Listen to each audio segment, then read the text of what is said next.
Hello दोस्तों, my self Virendra Gujjar. और अगर आपने हमारे YouTube channel Indian Ayurvedic doctor को सब्सक्राइब नहीं किया तो उसको सब्सक्राइब करें ताकि आपको लेटेस्ट अपडेट्स मिलती रहें। तो पिछले वीडियो में अपन ने 3rd चैप्टर के बारे में पढ़ दिया था। इस वीडियो में अपन 4th चैप्टर के बारे में पढ़ेंगे जिसका नाम है मैथिक गर्भाव क्रांतिम शारीरम। ठीक है, तो इसमें गर्भ के बारे में कुछ क्वेश्चन आए हैं, गर्भ के बारे में बता रखा है, गर्भ का वर्णन कर रखा है इसमें। तो अपन जो है आगे बढ़ते हैं। तो यहाँ पे देखना कोटेशन नंबर 5। तो कोटेशन नंबर 5 में देखना शुक्र शोणित जीव संयोगे तू खलु कुक्षिगते गर्भ संज्ञा भवती। तो इस कोटेशन को अपने को याद करना है, इंपॉर्टेंट है। 2 नंबर क्वेश्चन आ जाता है यहाँ से।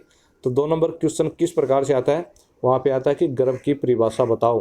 ठीक है, तो गर्भ की परिभाषा पूछ लेते हैं। तो ये जो है गर्भ की परिभाषा दे रखी है यहाँ पे कि शुक्र शोणित जीव संयोगे तू खलु कुक्षिगते। ये कह रहा है शुक्र शोणित और जीव का संयोग, कुक्षिगते मतलब गर्भाशय में। तो गर्भाशय में शुक्र शोणित, शोणित से लिया आर्तव, और जीव का जब जिस काल में संयोग होता है, ठीक है, शुक्र आर्तव और जीव का जिस काल में संयोग होता है तब उसका नाम क्या पता है, गर्भ पड़ता है। तो इस प्रकार से ये क्या बता दी गई है, गर्भ की परिभाषा बता दी गई। तो इसको कोटेशन को याद करना है, बहुत ही इंपॉर्टेंट है। अपन जो है आगे बढ़ते हैं। फिर यहाँ पे दे रखा है कोटेशन नंबर 6 में कि गर्भ किससे निर्मित होता है। तो गर्भ जो है किससे निर्मित होता है, षड धातुज पुरुष से। यह अपन जो है सारे स्थान में पहले के चैप्टर में देख लिए कि षड धातुज पुरुष कौन होता है। तो षड धातुज पुरुष में क्या आते हैं, 5 महाभूत प्लस चेतना। ठीक है, छठी धातु होती है चेतना और 5 धातु होती है पंच महाभूत। तो इस प्रकार से तो क्वेश्चन आ जाए 2 नंबर का कि गर्भ किससे निर्मित होता है, तो क्या लिखोगे, षड धातुज पुरुष से गर्भ निर्मित होता है। और षड धातुज पुरुष का फिर अपन नीचे डिटेल में लिख देंगे कि 5 महाभूत मतलब आकाश वायु अग्नि जल पृथ्वी, ये 5 धातु होगी प्लस छठी होती है चेतना धातु। तो इससे क्या गर्भ निर्मित होता है। अपन आगे बढ़ते हैं, गर्भ उत्पत्ति क्रम। तो यहाँ पे देखना 2 हृदय उत्पत्ति, इसके बारे में अपन अभी नीचे आएगा तो डिटेल में पढ़ेंगे कोटेशन में। तो पहले बस ये याद रख लेना कि 2 हृदय की उत्पत्ति कब होती है।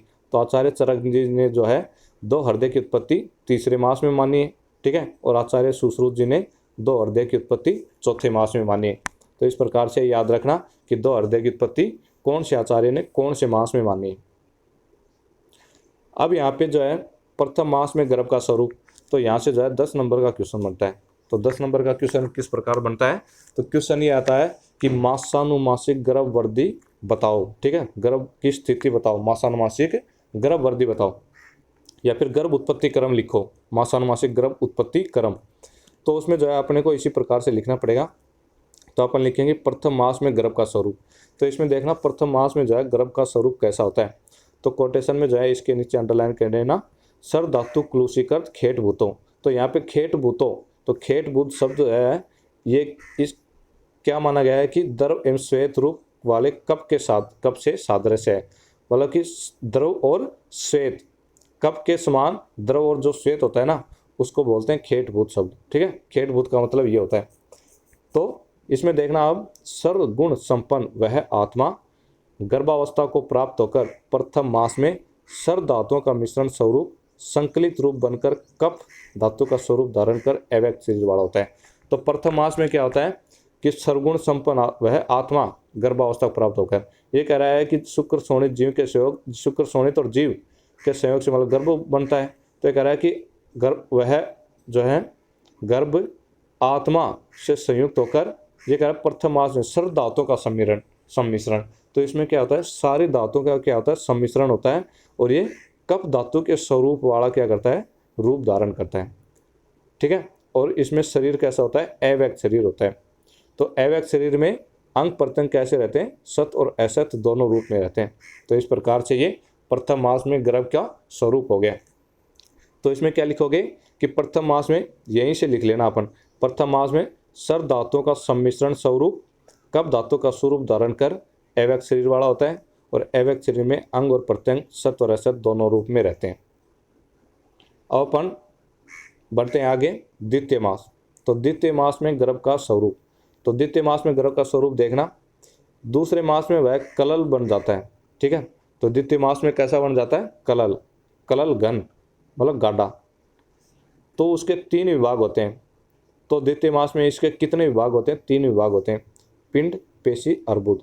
ठीक है, तो इसमें कह रहा है यदि पिंड के आकार का हो तो पुरुष, पेशी के आकृति का हो तो स्त्री, और अर्बुद के आकार का हो तो नपुंसक बालक होता है। तो इस प्रकार से याद रखना कि दूसरे मास में कलल गल बन जाता है, उसके 3 विभाग होते हैं, पिंड, पेशी, अर्बुद। अगर कलल पिंड के आकार का होता है तो पुरुष होता है, अगर कलल पेशी के आकार का होता है तो वो स्त्री होती है, और अगर कलल जो है अर्बुद के आकार का हो तो कौन सा बालक उत्पन्न होता है? नपुंसक बालक उत्पन्न होता है। तो इस प्रकार से ये हो गया द्वितीय मास। अब देखते हैं तृतीय मास में गर्भ स्वरूप। तो तृतीय मास में जो है गर्भ का स्वरूप कैसा होता है? तो इसमें देखना तीसरे मास में सभी इंद्रियां, सभी अंग और सभी अवयव एक साथ उत्पन्न होते हैं। मतलब कि इसमें सारी इंद्रियां और सभी अंग, सभी अवयव एक साथ उत्पन्न होते हैं तीसरे मास में। ठीक है, तो याद रखना सभी अंग, अवयव और सभी इंद्रियां कौन से मास में उत्पन्न हो रही है? तीसरे मास में उत्पन्न हो रही है। अब अपन नेक्स्ट देखते हैं। अब यहाँ पे देखना गर्भ में पंच महाभूतों के भाव बता रखे। तो जो गर्भ है, तो गर्भ में जो है पंच महाभूतों के कौन कौन से भाव मिलते हैं? तो ये अपन कहाँ पे सारणी में देख लेते हैं। ठीक है, तो अपने को क्या है, चरक के याद करने। तो ये भी जो है इंपॉर्टेंट क्वेश्चन है, यहाँ से 5 नंबर का क्वेश्चन बन सकता है। ठीक है, तो 5 नंबर क्वेश्चन क्या बनेगा कि गर्भ में पंच महाभूतात्मक भावों का वर्णन करो। तो इसमें जो है अपने को अलग अलग महाभूतों के गर्भ में कौन कौन से भाव होते हैं उनका वर्णन करना पड़ेगा। तो अब इसमें जो है अपन देखते हैं आकाश आत्मक भाव। तो आकाश के जो है कौन कौन से भाव होते हैं वो देखते हैं। तो आकाश क्या होता है? शब्द, श्रोत्र। तो इनमें पहले तो अपन क्या लिख देंगे कि आकाश का जो है गुण क्या होता है, विषय क्या होता है। ठीक है, तो शब्द हो गया एक, तो फिर दूसरा लिख देंगे कि उसको, विषय को जो है कौन सी इंद्रिय ग्रहण करती है, तो वो हो गया श्रोत्र। तो इसी में सभी में एक बार देख लेते हैं। फिर वायुआत्मक। तो वायुआत्मक क्या होता है? वायु का स्पर्श इंद्रिय, स्पर्श इंद्रिय। अग्नि का क्या होता है? रूप। फिर उसको ग्रहण कौन करता है? चक्षुर इंद्रिय। फिर ये कौन सा हो गया? जल, मतलब अम्बुआत्मक आएगा ना। तो जल का क्या होगा? रस होता है, इंद्रिय, रसनेन्द्रिय। फिर ये कौन सा हो गया? पृथ्वी। तो पृथ्वी का क्या होता है? गंध। ठीक है, और इंद्रिय कौन सी होगी? घ्राण। तो इस प्रकार से 2 पॉइंट तो ये बन जाते हैं। एक तो उसका अर्थ क्या है, विषय क्या है, और दूसरा उसको कौन सी इंद्रिय ग्रहण करती है। तो अब जो है, अब दोबारा से देख लेते हैं इसको। तो आकाशात्मक भाव में शब्द हो गया, श्रोत्र हो गया। फिर आकाश कैसा होता है? लघु होता है, सूक्ष्म होता है और विवेक होता है। तो लघुता, सूक्ष्मता, विवेक, शब्द, श्रोत्र। तो गर्भ में जो है ये आकाशात्मक भाव मिलते हैं। अब वायु के भाव कौन कौन से मिलते हैं वो देख लेते हैं। स्पर्श, स्पर्शेंद्रिय। रुक्षता मिलेगी, प्रेरणा मिलेगी, धातु विवन और चेष्टाएं। तो ये जो भाव जो है किसके कारण होते हैं? वायु के कारण होते हैं गर्भ में। ठीक है, फिर आगे देखते हैं अग्नि। तो इनको जो है याद करने अपने को, इंपॉर्टेंट है, 5 नंबर क्वेश्चन बन सकता है यहाँ से। तो अब अग्नि के भाव देख लेते हैं। रूप, चक्षुर इंद्रिय, प्रकाश, पाचन और उष्णता। तो ये गर्भ में जो है किसके कारण? अग्नि के भाव होते हैं। फिर देखते हैं जल के भाव। तो रस, रसनेन्द्रिय, सत्य मतलब शीत, मार्दव मतलब मृदु, स्नेह और क्लेद। तो जल के कारण जो है गर्भ में ये भाव मिलते हैं। फिर देखते हैं आगे पृथ्वी का। तो गंध, घ्राण, गौरव मतलब गुरुता, स्थैर्य, स्थिरता, मूर्ति मतलब काठिन्य। तो इस प्रकार से ये भाव जो है किसके कारण होते हैं? पृथ्वी के कारण होते हैं। तो ये जो है गर्भ में पंच महाभूता के भाव हो गए। तो इनको जो अपने को याद करना है। अपन आगे बढ़ते हैं। तो यहाँ पे दे रखा है लोक तथा पुरुष साम्य का उपदेश। तो ये जो है अभी तक 2 चैप्टरों में आ चुका। एक तो चरक विमान 5 में आ गया और अब चरक विमान 4 में आ गया। ठीक है, तो इस प्रकार से जो है इनका रेफरेंस याद रखना है कि कौन कौन से चैप्टर में इसका वर्णन किया है। तो लोक तथा पुरुष साम्य का उपदेश, बस इसका रेफरेंस याद करना है यहाँ पे। अब देखते हैं यहाँ पे क्वेश्चन आ जाता है, 2 नंबर का क्वेश्चन बन सकता है यहाँ से कि जन्मोत्तर काल में उत्पन्न होने वाले अंग, मतलब जन्म के उत्तर काल में। तो जन्म के बाद जो है कौन कौन से अंग उत्पन्न होते हैं? तो ये तो आपने को सिंपल सा पता है कि जन्म के उत्तर के बाद जन्म के बाद जो है कौन कौन से अंग उत्पन्न होते हैं। तो इसी प्रकार से क्वेश्चन आएगा कि जन्मोत्तर काल में उत्पन्न होने वाले अंग बताओ। ठीक है, 2 नंबर क्वेश्चन। तो उसमें कौन सा आ जाएगा? क्लब्य मतलब नपुंसकता का होना। ठीक है, तो नपुंसकता जो है मतलब शुक्र और जो ये कब बनते हैं, बाद में ही बनते हैं ना, इनकी उत्पत्ति बाद में होती है। तो कलब्य, तो कलब्य का होना भीरुत्व कि डरपोक है बच्चा, मतलब जन्म के समय जो है बच्चा डरपोक या फिर ऐसे कोई वीर है शौर्य है इस प्रकार से थोड़ी होता है, वो तो न्यूट्रल होता है। तो भीरुत्व डरपोक तो बाद में बनता है। फिर अवैसादृत, मोह मुग्धता, अनवस्थान मतलब मन का चंचल रहना, अधोगुरुत्व, असननन, शैथिल्य, मार्दव, है ना, ये बता रखे हैं।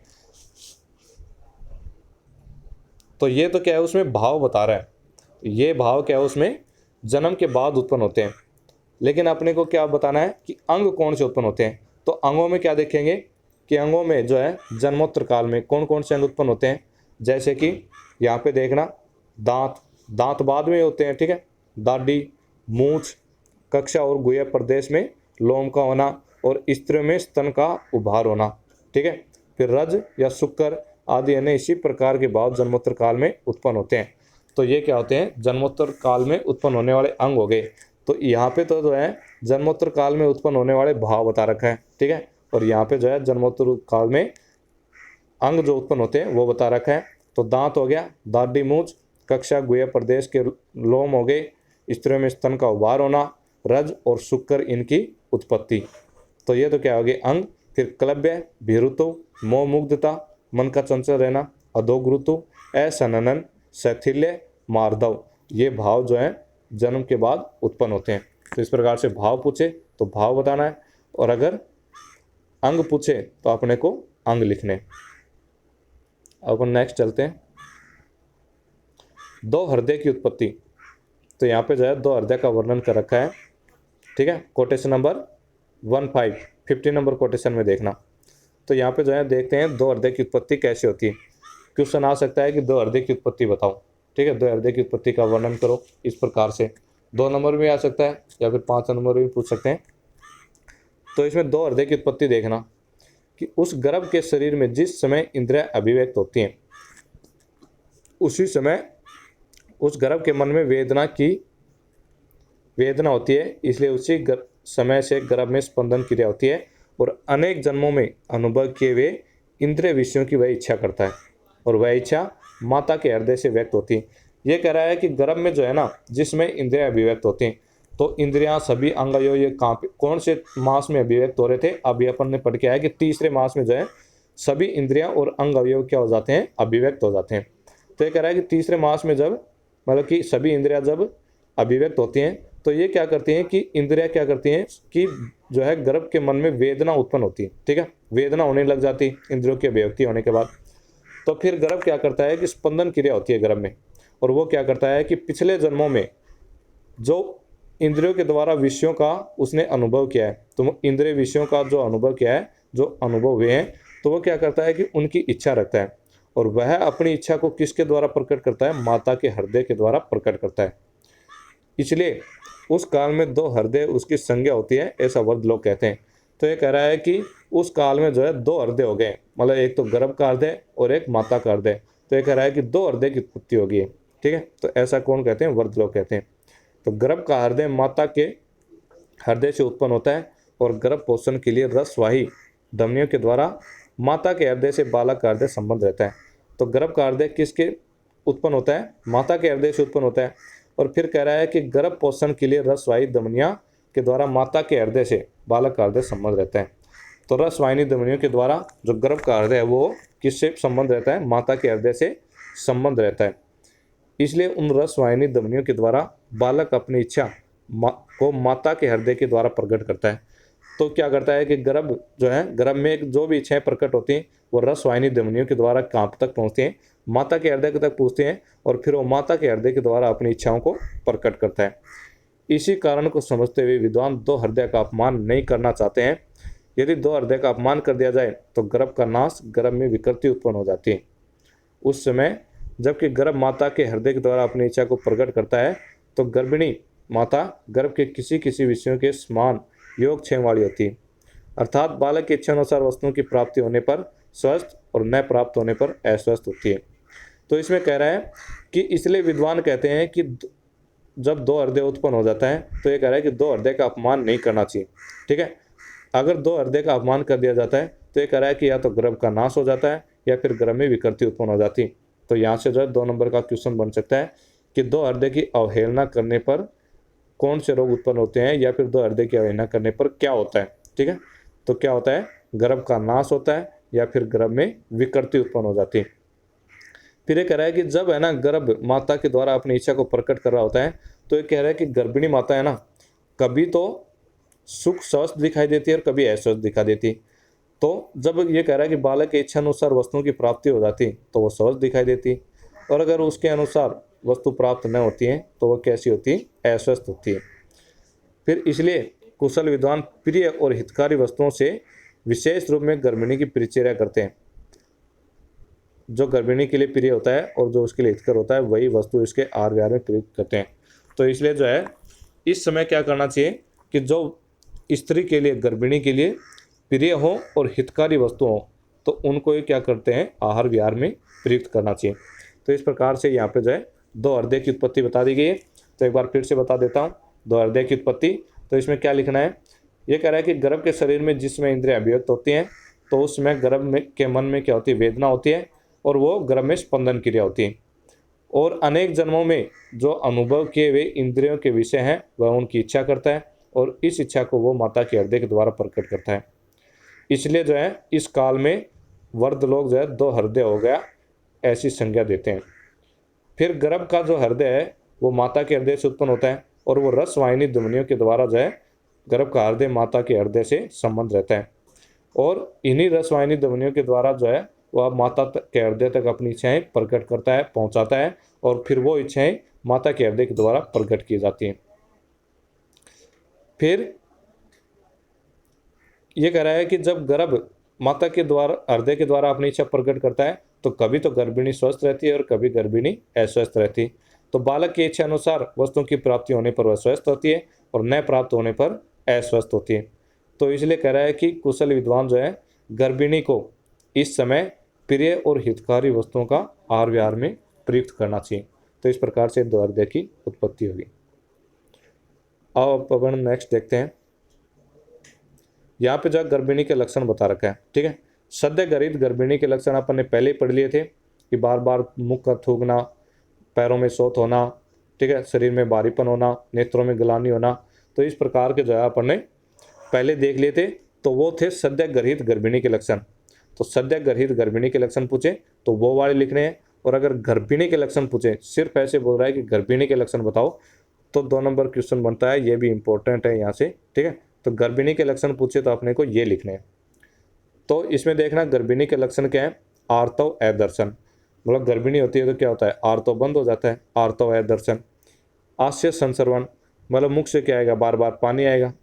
अन्न न अभिलाष, अन्न की क्या होगी, खाने की इच्छा नहीं होगी। वमन होएगा, भोजन में अरुचि होती है। खट्टी और चरपरी वस्तु खाने की अधिक इच्छा होती है। आहार एवं विहार आदि भावों में ऊंच और नीच की बार बार इच्छा का होना, मतलब कभी तो उसको क्या भूख लगने लग जाती और कभी उसको भूख शांत हो जाती। तो ये बता रहा है। फिर शरीर में भारीपन का अनुभव होना, आंखों में ग्लानि होती, स्तनों में दूध का आ जाना। तो स्तनों में क्या होता है, दूध आ जाते हैं। दोनों ओठ एवं दोनों स्तनमंडल का अधिक काला होना, तो दोनों ओठ हैं और दोनों स्तनमंडल हैं वो क्या हो जाते हैं, अधिक काले हो जाते हैं। पैरों में कुछ कुछ शोथ हो जाता है। रोम राज्य क्या होते हैं, उद्गम होते हैं। उदर रोग, मतलब कि उदर प्रदेश में क्या होते हैं, रोम राज्य उत्पन्न हो जाते हैं। योनि का अत्यर्थ विस्तृत हो जाना, और योनि क्या होती है, विस्तृत हो जाती है। तो इस प्रकार से ये गर्भिणी के लक्षण बता दिए गए हैं।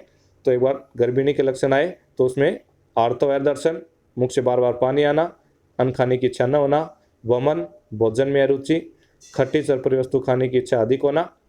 फिर शरीर में भारीपन का अनुभव होना, आंखों में ग्लानि, स्तनों में दूध आना, दोनों ओठ दोनों स्तनमंडल का अधिक काला होना, पैरों में कुछ कुछ शोथ होना, रोम राज्य का उद्गम होना और योनि का अत्यर्थ विस्तृत हो जाना।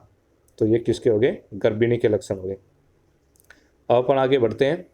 गर्भ उपघात कर भाव, तो ये भी जो है इंपॉर्टेंट क्वेश्चन है, 5 नंबर में पूछ लिया जाता है, 10 नंबर में भी आ सकता है। तो गर्भ उपघात कर भाव कौन से होते हैं, तो गर्भ उपघात कर, उपघात कर मतलब नष्ट करने वाले। तो ये कह रहा है कि गर्भ को नष्ट करने वाले भाव कौन से हैं। तो गर्भ को नष्ट करने वाले कौन से होंगे, ये अपन नॉर्मल जो है दिनचर्या में अपन भी जानते हैं। तो तो एक बार यहाँ पे देख लेते हैं कि ये आगे बताए गए भाव जो है गर्भ को नष्ट करने वाले होते हैं। तो इसमें देखना, सभी प्रकार से अति गुरु, अति उष्ण, अति तीक्ष्ण आहारों का सेवन। तो ये कह रहा है कि अगर वो अति गुरु, अति उष्ण, अति तीक्ष्ण आहार का सेवन करता है, ठीक है, दारुण मतलब कठिन चेष्टाएं करता है, तो वर्ध लोग जो है गर्भ को नष्ट करने वाले इन अन्य भावों का उपदेश करते हैं। तो ये बता रहा है यहाँ तक, ठीक है। एक तो ये बता दिया, और इसके अलावा जो वर्ध लोग बताते हैं वो बता रहा है। ये कह रहा है कि देवता और राक्षसों के अनुचरों से रक्षा करने के लिए रक्त वस्त्रों को धारण न करें। तो मतलब कि सिंपल सी बात है कि रक्त वस्त्रों को धारण नहीं करना चाहिए। मदकारक अनपान का सेवन न करें। तो मदकारक जो है मतलब मदिरा वगैरह इस प्रकार नहीं पीनी। सवारी पर न चढ़े, सवारी नहीं करनी किसी भी चीज़ की। मांस न खाना है। सभी इंद्रियों के लिए जो वस्तु हानिकारक हो उनसे दूर रहें। तो मतलब कि अपनी इंद्रियों के लिए जो वस्तु हानिकारक होती है ना, उनसे क्या करना है, दूर रहना है।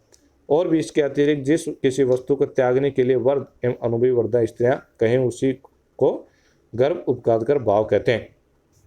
तो यहाँ पे जो है गर्भ उपघात कर भाव जो क्या बताए गए हैं कि अति गुरु, अति उष्ण, अति तीक्ष्ण आहार का सेवन, दारुण चेष्टाएं करना, ठीक है। इसके अलावा रक्त वस्त्रों को धारण, मतलब ये तो कह रहा है कि नहीं करने चाहिए, लेकिन अपने को क्या लिखने हैं, गर्भ उपघात कर भाव लिखने हैं, ठीक है।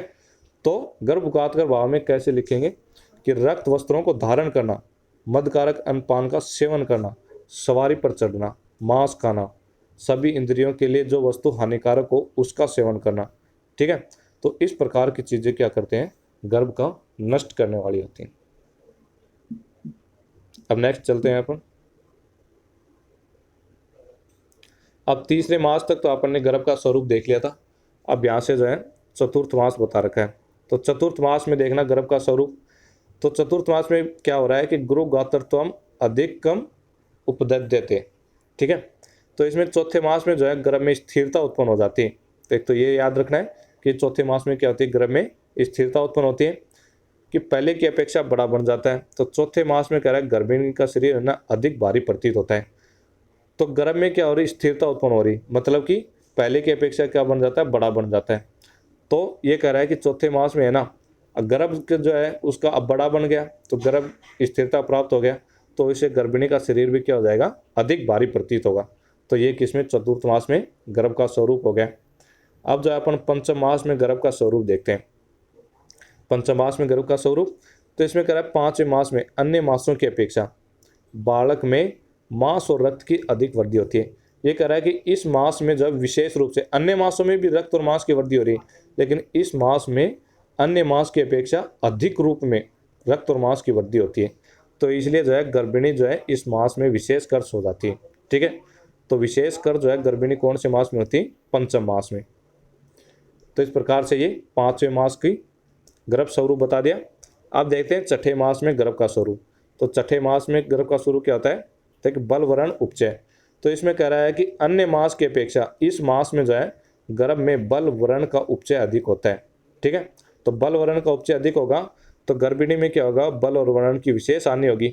तो इस प्रकार से ये छठे मास में गर्भ का स्वरूप हो गया। अब अपन नेक्स्ट देखते हैं सातवें मास में गर्भ का स्वरूप।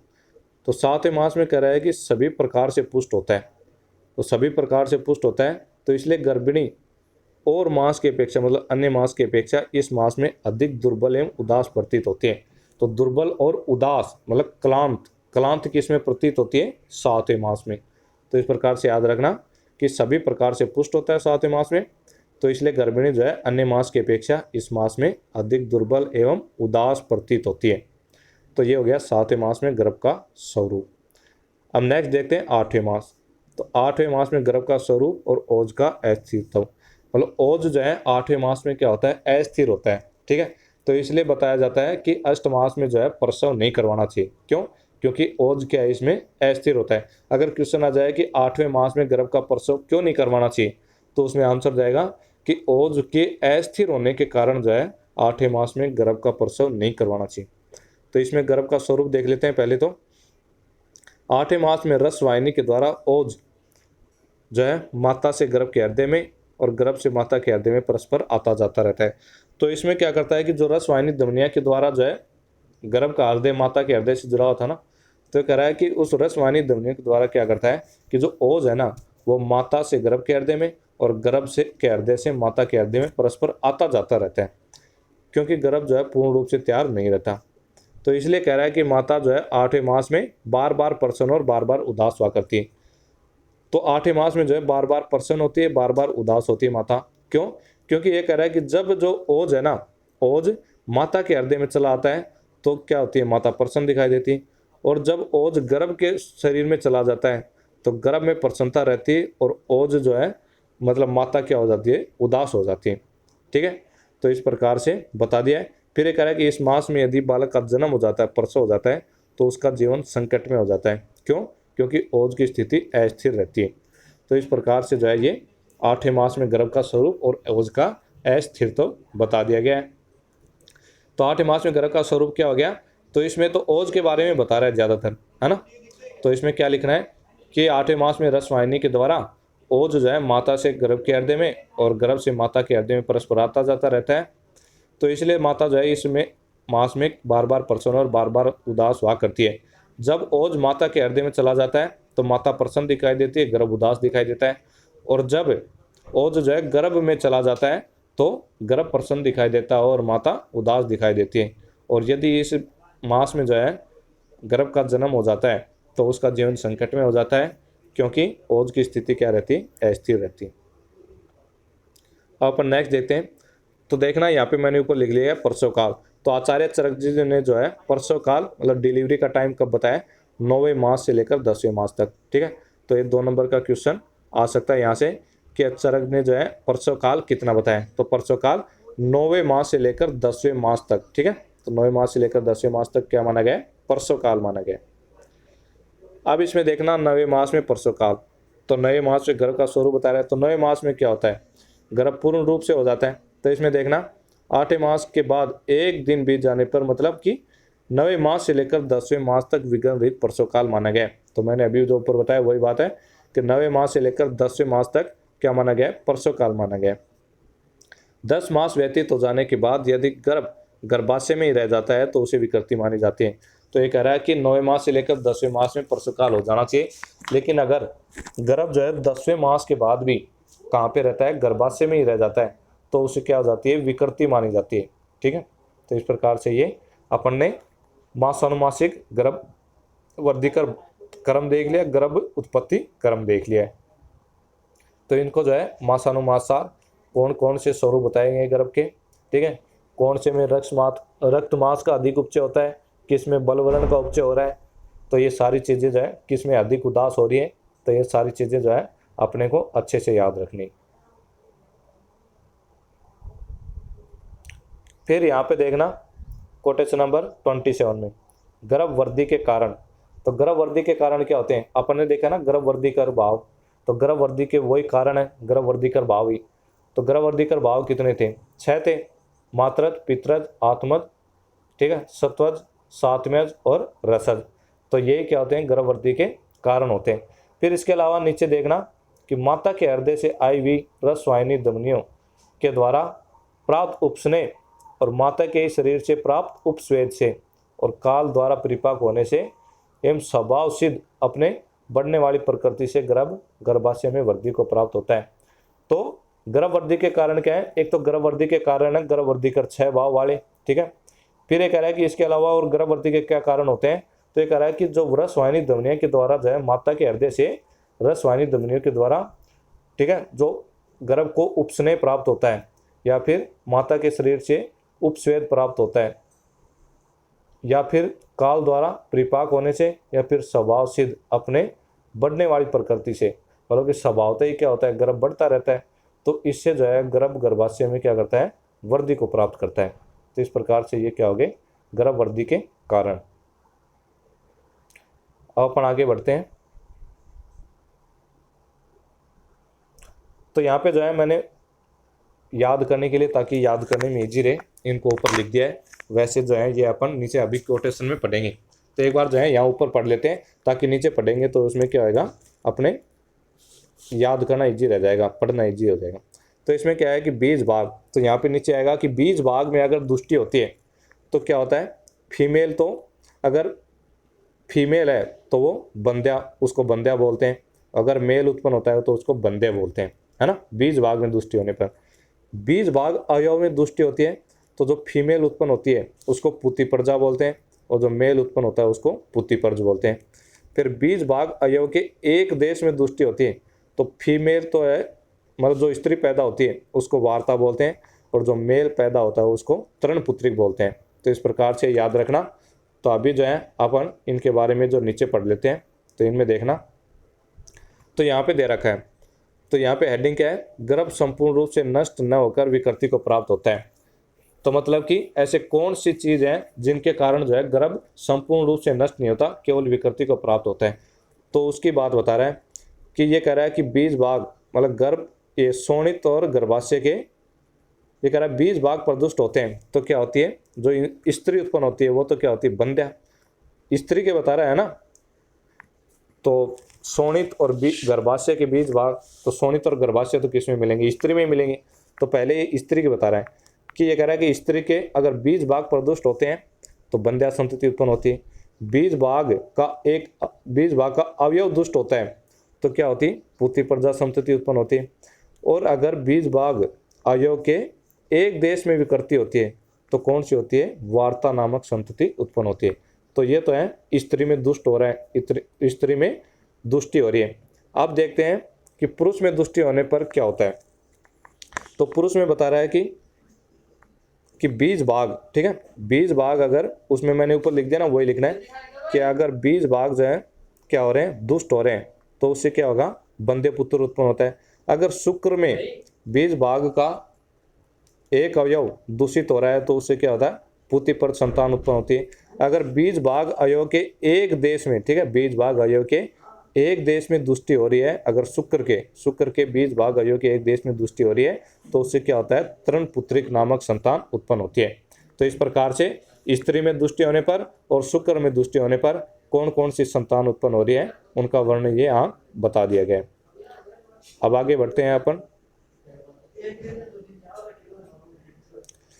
तो यहाँ पे जो है देखना 16 मानस प्रकृतियाँ बताई गई हैं, ये इंपॉर्टेंट है, यहाँ से 10 नंबर का क्वेश्चन बनता है। तो मानस प्रकृतियाँ कितनी बताई गई हैं, 16 प्रकृति। और भूत प्रकृति अपन ने पढ़ी थी, भूत प्रकृति कितनी होती है, 8 होती हैं, ठीक है, पंच महाभूत प्लस अव्यक्त मान और अहंकार। तो इस प्रकार से वो थी। तो मानस प्रकृतियाँ पूछे तो मानस प्रकृतियाँ कितनी होती हैं, 16 होती हैं। तो 16 किससे होती हैं, तो देखना सत्व से 7 होती हैं, रज से 6 प्रकृतियाँ होती हैं और तम से 3 प्रकृतियाँ होती हैं। तो इसमें यहाँ पे देखना कोटेशन में अंडरलाइन कर लेना, कल्याणांशवत, रोषांशत्वात् और मोहांशत्वात्।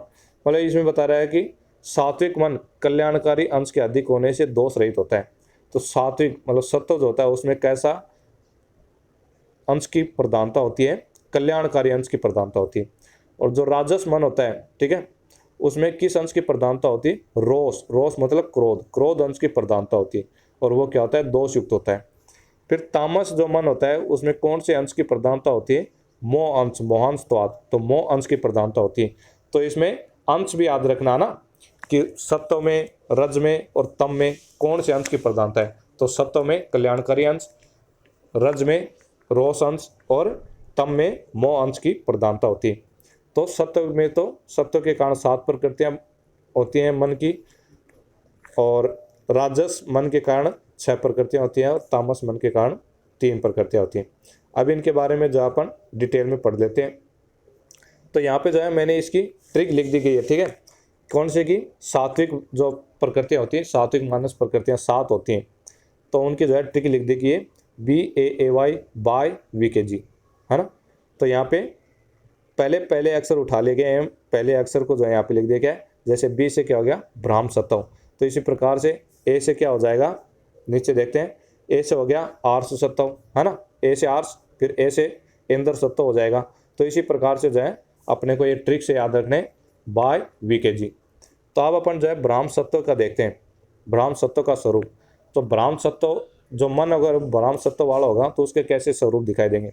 तो इनके जो है ये अपने को अंदर वाले गुण याद रखने पड़ेंगे, कम से कम 4-5 तो लिखने ही पड़ेंगे। तो इसमें देखना पवित्र, सत्य प्रतिज्ञा वाले, मतलब इस टाइप से देखना। ब्राह्म मतलब ब्राह्मण टाइप से याद रखना है ना। तो ब्राह्मण कैसे होते हैं, पवित्र होते हैं, सत्य प्रतिज्ञा वाले होते हैं, है ना। फिर एक क्या है कि सभी कार्यों का विभाग करना कि कौन कार्य करने योग्य है और कौन अयोग्य है। बोले ये क्या करते हैं, सभी कार्यों का विभाग करते हैं, है ना। इनको पता होता है कि कौन से योग्य कार्य हैं और कौन से अयोग्य कार्य हैं। फिर ज्ञान विज्ञान वचन बोलने की शक्ति, उत्तर देने की शक्ति से संपन्न होते हैं, स्मरण शक्ति संपन्न होते हैं। फिर काम क्रोध लोभ मोह अहंकार ईर्ष्या प्रसन्नता, और इनसे क्या होते हैं, शून्य होते हैं, मतलब ये इनमें होते ही नहीं है। तो इस प्रकार से ये ब्राह्म सत्व का स्वरूप हो गया। तो इनको याद रखना है, पवित्र सत्य प्रतिज्ञा वाले, जीतात्मा, फिर योग्य अयोग्य कार्यों को जानने वाले, ज्ञान विज्ञान वचन बोलने की शक्ति, उत्तर देने की शक्ति से संपन्न, स्मरण शक्ति संपन्न होते हैं, और काम क्रोध लोभ अहंकार मोह ईर्ष्या प्रसन्नता, इनसे क्या होते हैं, शून्य होते हैं। फिर अपन अब नेक्स्ट देखते हैं आर्ष सत्व। तो आर्ष सत्व में देखना, आर्ष सत्व में कौन कौन से गुण होंगे, यज्ञ करना, अध्ययन करना, व्रत होम ब्रह्मचर्य का पालन करने वाले, अतिथियों की सेवा करने वाले। फिर राग द्वेष मोह लोभ क्रोध, इनका क्या है, शांत है, ठीक है। तो इस प्रकार से ये क्या हो गए, आर्ष सत्व वाले हो गए। तो आर्ष सत्व वाले ये याद रखना, यज्ञ करना अध्ययन करना, व्रत होम ब्रह्मचर्य का पालन करने वाले, अतिथियों की सेवा करने वाले, और राग द्वेष मोह लोभ क्रोध जिनका शांत है। फिर अपन नेक्स्ट देखते हैं इंद्र सत्व। तो इंद्र सत्व में देखना, लक्ष्मी संपन्न। तो इंद्र क्या होता है, लक्ष्मी संपन्न, ठीक है। तो इंद्र सत्व वाले लक्ष्मी संपन्न होते हैं, यज्ञ करने वाले होते हैं, सूर होते हैं, ओजस्वी होते हैं, तेज से युक्त होते हैं, है ना, और बुरे कार्यों का करने वाला न हो, तो ये बुरे कार्य करने वाले नहीं होते। धर्म अर्थ काम में सदा तत्पर रहने वाले पुरुष होते हैं। तो इस प्रकार से ये इंद्र सत्व के गुण हो गए। तो इनको याद रखना, लक्ष्मी संपन्न, यज्ञ करने वाला, सूर ओजस्वी तेज से युक्त, बुरे कार्यों को न करने वाला, धर्म अर्थ काम में सदा तत्पर रहने वाला। तो ये इंद्र सत्व के गुण हो गए। फिर आगे देखते हैं याम्य सत्व। तो याम्य सत्व में देखना, सदा जागरूक, मतलब जो सदा क्या होते हैं, जागरूक रहते हैं, स्मरण शक्ति संपन्न होते हैं, ऐश्वर्य को प्राप्त करने वाला हो, है ना, राग द्वेष मोह से दूर हो, शून्य हो। तो ऐसे पुरुष क्या होते हैं, याम्य सत्व वाले होते हैं। तो इस प्रकार से ये पॉइंट याद रखना, सदा जागरूक, स्मरण शक्ति संपन्न, ऐश्वर्य को प्राप्त करने वाले, राग द्वेष मोह से शून्य, ठीक है। तो ये किसके हो गए, याम्य सत्व के गुण हो गए। अब अपन देखते हैं वारुण सत्व। तो वारुण सत्व में ये इंपॉर्टेंट है, एक आप ये जो है अपन आगे और आएगा तो वहाँ पे जो है असूचिम, ठीक है, और सूचि द्वेषिणम, इस प्रकार से आएगा। और वारुण सत्व वाले क्या होते हैं, सूचिम असूचि द्वेषिणम, मतलब ये पवित्र होते हैं, और असूचिम द्वेषिणम, और असूचि से क्या करते हैं, द्वेष करते हैं। लेकिन आगे जो अपन पढ़ेंगे, पता नहीं राक्षस वाले में पैशाच वाले में, इस तरह से इनमें से किसी एक में आएगा, तो वहाँ पे जस्ट इसका उल्टा आएगा, वहाँ पे आएगा असूचिम सूचि द्वेषिणम, मतलब वो असूचि अपवित्र होते हैं, और सूचि द्वेषिणम, और पवित्रता से द्वेष करने वाले होते हैं। तो वारुण सत्व में देखना, सूर होते हैं, धी होते हैं, पवित्र होते हैं ना, सूचि पवित्र होते हैं, और अपवित्रता से द्वेष करने वाले होते हैं। यज्ञ करने वाले, जल में तैरना या नौका विहार में प्रेम रखने वाले। वारुण, वारुण नाम से पता चल रहा है ना कि जल वाले इस टाइप से कुछ होंगे। तो जल में तैरना और नौका विहार में प्रेम रखने वाले होते हैं। फिर स्थान पर क्रोधित और प्रसन्न रहने वाला पुरुष वारुण सत्व वाला जाना चाहिए, मतलब कि स्थान के अनुसार क्या करते हैं, क्रोधित और प्रसन्न रहते हैं, ठीक है। जहाँ पे क्रोधित होना चाहिए वहाँ क्रोधित होते हैं, जहाँ प्रसन्न रहना चाहिए वहाँ प्रसन्न रहते हैं। तो इस प्रकार ये वारुण सत्व के हो गए। तो इसमें लिखोगे सूर धी, पवित्र अपित्रता से द्वेष करने वाला, यज्ञ करने वाला, जल में तैरने से प्रेम रखने वाला, और स्थान पर क्रोधित और प्रसन्न रहने वाला। अब अपन आगे पढ़ते हैं कुबेर सत्व। तो कुबेर, कुबेर मतलब कुबेर, कुबेर क्या था, जिसके पास सबसे ज़्यादा धन था वही था ना, ठीक है। तो इसमें देखना आप कौन कौन से होते हैं। इसमें करा क्या है कि परिवार से संपन्न, मतलब ये क्या होता है, मतलब जिसके पास बहुत ज़्यादा धन होता है तो वो क्या है, परिवार से भी संपन्न होता है ना, उसके पास सब कोई आना चाहता है। तो इस प्रकार से मान लेना कि परिवार से संपन्न, तो परिवार से संपन्न होता है।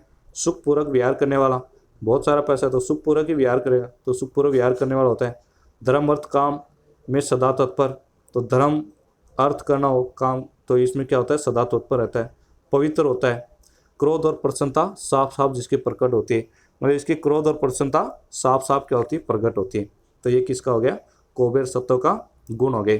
तो इसमें दोबारा से बता रहा हूँ कि परिवार से संपन्न, सुखपूर्वक व्यवहार करने वाले, धर्म अर्थ काम में सदा तत्पर रहने वाले, पवित्र होते हैं, क्रोध और प्रसन्नता इनकी साफ साफ प्रकट होती है।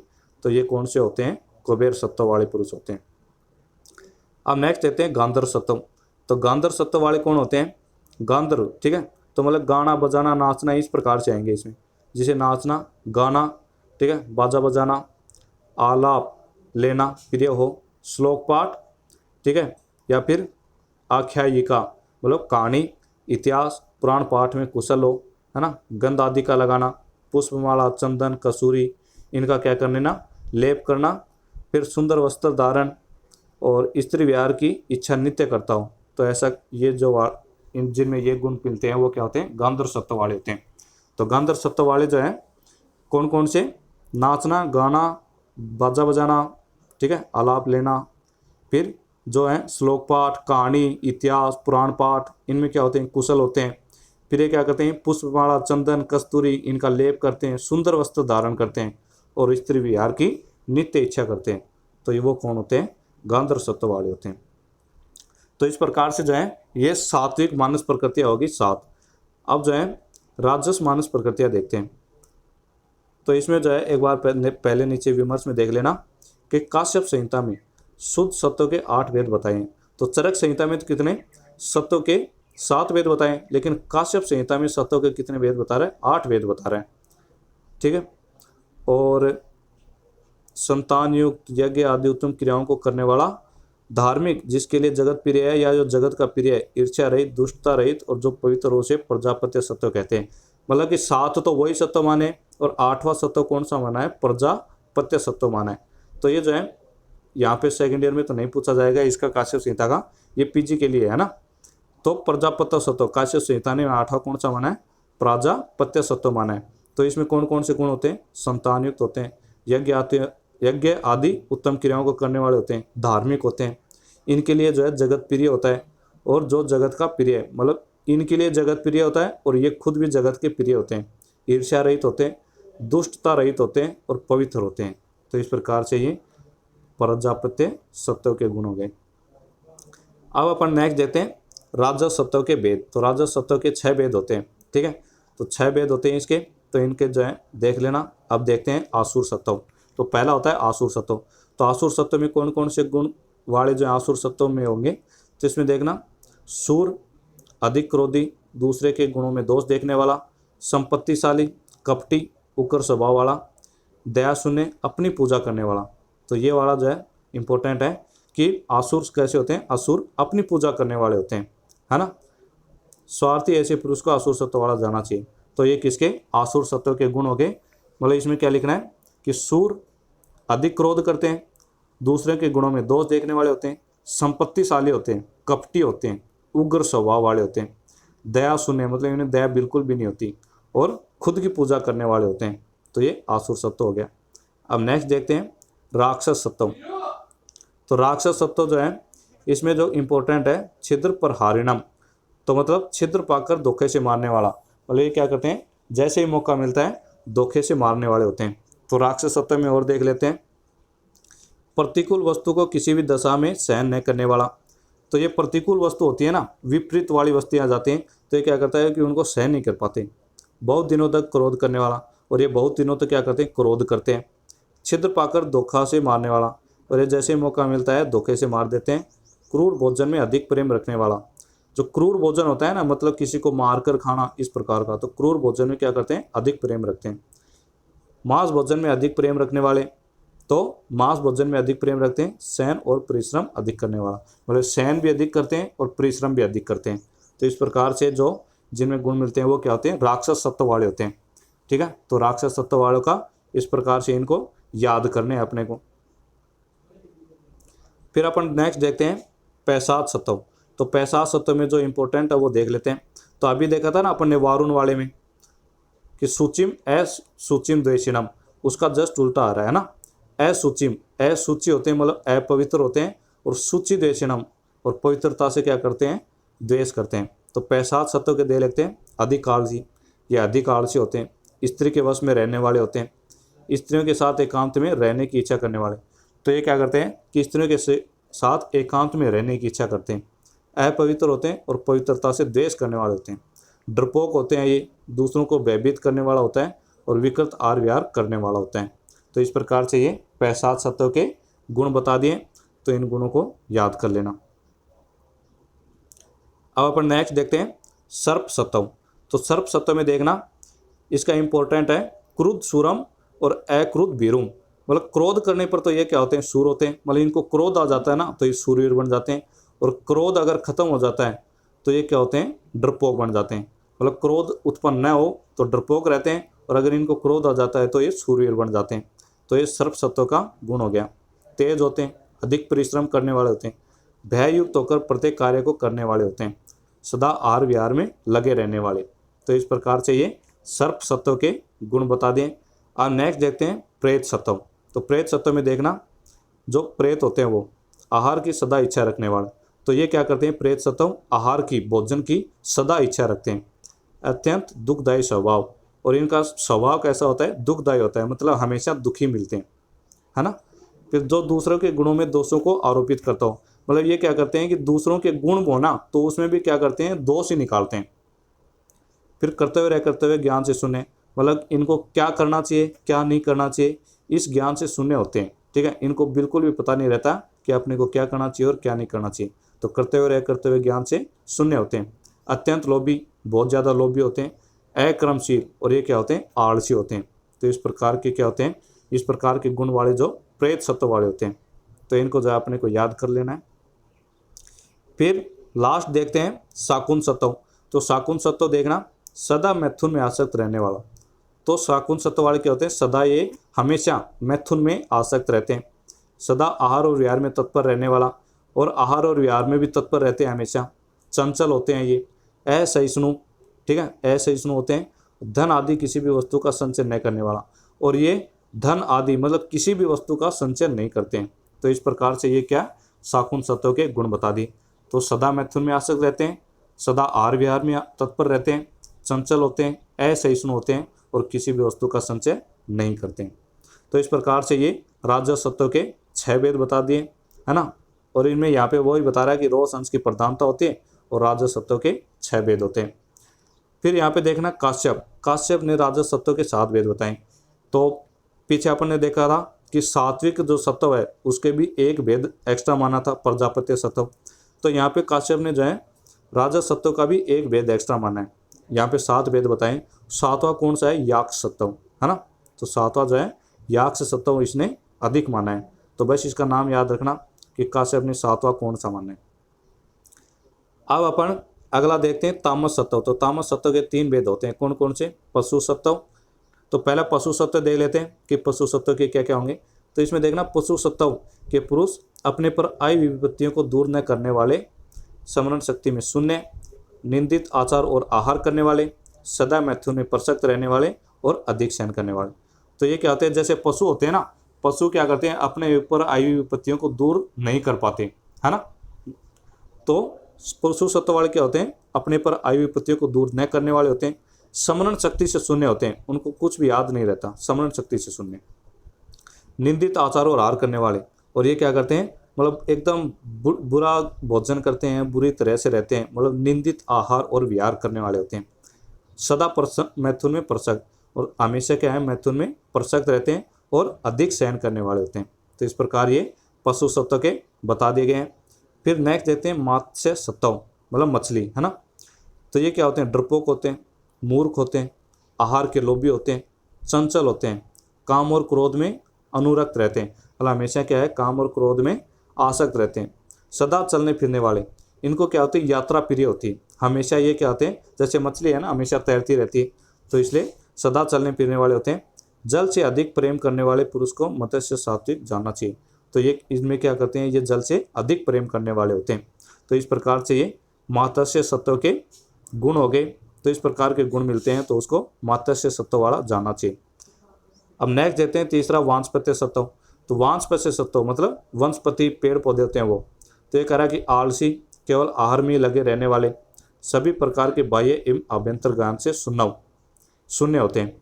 तो ये क्या होते हैं, वानस्पत्य सत्व आलसी होते हैं, मतलब जैसे पेड़ पौधे से अगर पेड़ पौधे एक ही जगह खड़े रहते हैं ना, तो आलसी होते हैं। केवल आहार ही में लगे रहने वाले, तो इनके ऊपर क्या है, सूर्य का प्रकाश हमेशा पड़ता रहता है, तो ये हमेशा आहार बनाते रहते हैं। तो इससे याद रख लेना कि ये केवल आहार ही में लगे रहने वाले होते हैं और सभी प्रकार के बाह्य एवं आभ्यंतर ज्ञान से शून्य है। मान लो इनमें क्या होता है कि जैसे कि अपन कैसे भी चोट वगैरह कर लें, तो ऐसे मान लेना है कि इनके कोई भी दर्द नहीं होता, तो ये क्या होते हैं, बाह्य और आभ्यंतर ज्ञान से क्या होते हैं, शून्य होते हैं। तो इस प्रकार ये के गुण दिखाई दें तो उनका कौन से सत्व वाले होते हैं, वो वांछपत्य सत्व वाले होते हैं। तो यहाँ पे जो है तामस सत्व के 3 भेद भी खत्म हो गए। तो इनको जो है याद रखना है। मानस प्रकृतियाँ 16 होती हैं, ठीक है। ये सात्विक से 7 होती हैं, सात्विक से वैसे याद रखना, सात्विक है 7, तो नाम ही आ रहा है ना, सात्विक 7, तो इस प्रकार से। और राजस से 6 और तामस से 3 भेद। तो इनके भी जो है गुण भी याद रखने कि कौन कौन से गुण इनमें मिलेंगे। फिर अब अपन आगे बढ़ते हैं। तो यहाँ पे जो है अपना चैप्टर खत्म हो गया। अब नेक्स्ट वीडियो में अपन नेक्स्ट चैप्टर के बारे में पढ़ेंगे। धन्यवाद।